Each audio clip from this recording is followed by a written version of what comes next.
Chapter 5. Meeting Colin. In the middle of the night Mary woke up.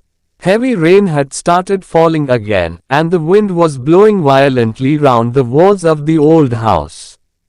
Suddenly she heard crying again. This time she decided to discover who it was.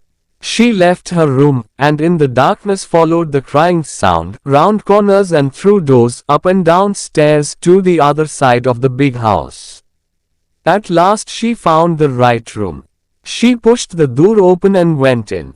It was a big room with beautiful old furniture and pictures. In the large bed was a boy who looked tired and cross, with a thin, white, tearful face. He stared at Mary. "Who are you?" he whispered. "Are you a dream?" "No, I'm not. I'm Mary Lennox. Mr. Craven's my uncle. He's my father," said the boy. "I'm Colin Craven. No one ever told me he had a son," said Mary, very surprised. "Well, no one ever told me you'd come to live here. I'm ill, you see. I don't want people to see me and talk about me.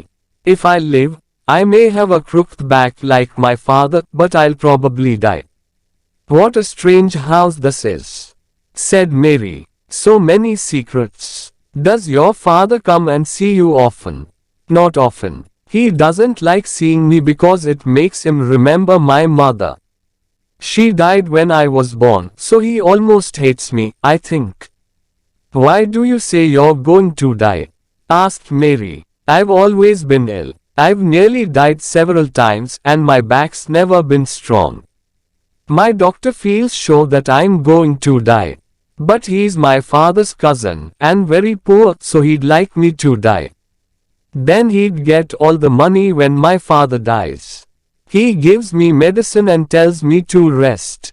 We had a grand doctor from London once, who told me to go out in the fresh air and try to get well. But I hate fresh air. And another thing, all the servants have to do what I want, because if I'm angry, I become ill." Mary thought she liked this boy, although he seemed so strange. He asked her lots of questions, and she told him all about her life in India. "How old are you?" he asked suddenly. "I'm 10, and so are you," replied Mary, forgetting to be careful because when you were born the garden door was locked and the key was buried. "And I know that was 10 years ago."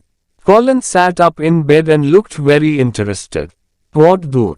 Who locked it? Where's the key? I want to see it. I'll make the servants tell me where it is.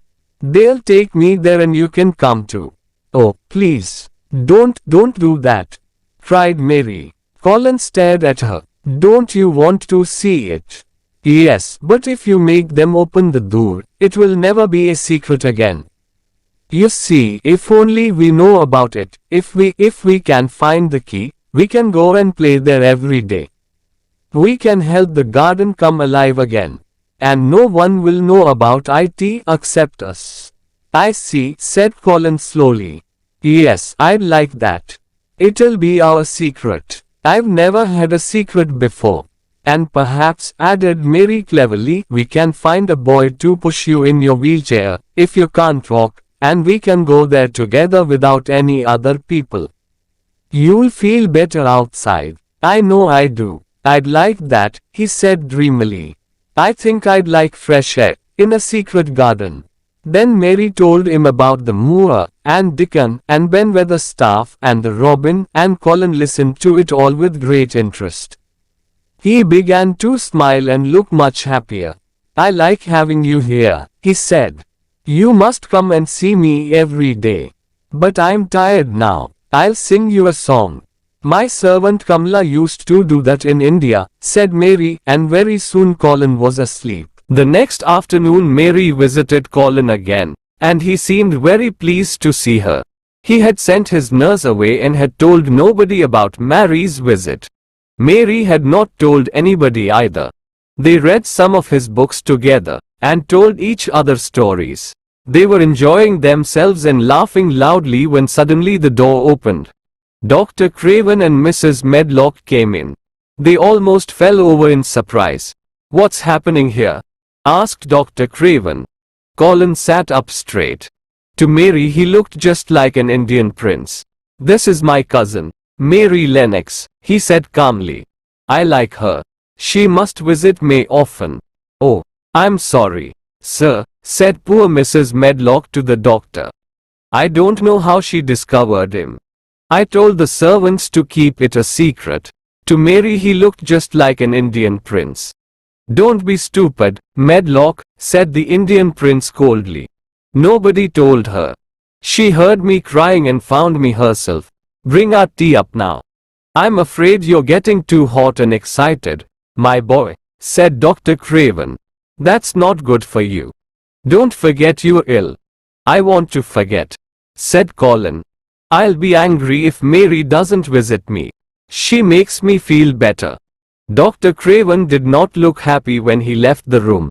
What a change in the boy, sir, said the housekeeper. He's usually so disagreeable with all of us. He really seems to like that strange little girl. And he does look better. Dr. Craven had to agree.